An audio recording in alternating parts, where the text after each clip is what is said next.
Good morning, Miravid. As you know, on your lines, on your unsheathed lines, so here's it not spliced, the thickness, and then where it's spliced, it gets a little thicker. So you got to adjust your gap and your foot pressure based on not this size where it's spliced, but actually the size it's going to be when it's sewn, because it gets a little bit wider here. And so what I do is I'll stick it in. I take the needle out, I put it in where it's spliced, and as you can see where it's sewn already, man, it's really tight. And then over here it moves freely. So if you adjusted it for the splice part where it moves freely, be aware that after it's sewn back here, it may bind in the gap and prevent it from feeding freely because it's wider. And so I always adjust the gap a little bit wider than what it initially feels like for here. So here, this to me, it feels like this is the right, no side-to-side shimmy, but it moves good forward and back. So I just need to widen it a little bit more to anticipate it's going to be wider after it's sewn. And so way to test that is put it in there, put the presser foot down with the needle out, and adjust you have a dial on the side here. Mine's digital for adjusting the presser foot tension, but adjust your dial, keep it at the neutral position where the lines match up, and then test it out.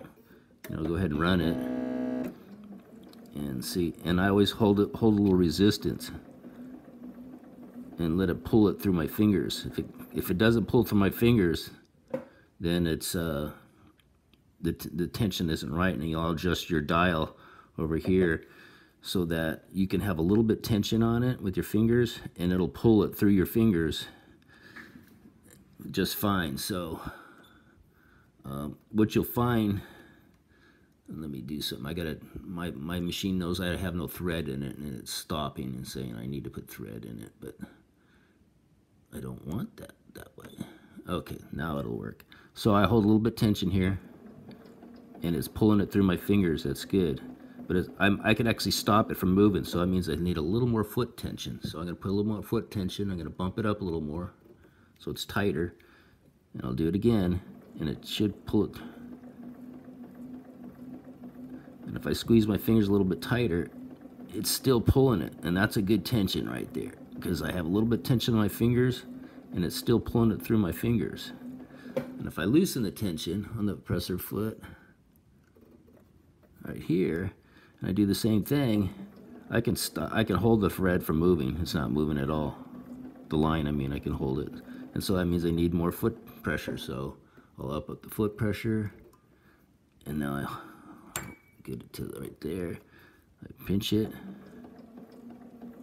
and it's pulling it through my fingers. I can pinch it real tight and hold it, but I'm just it's kind of like a thing you get used to, what kind of finger pressure to use, that it should move the line through it.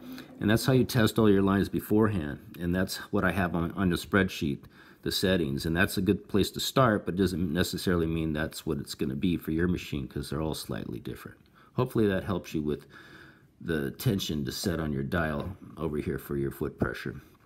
And once those are right, then that'll help out substantially.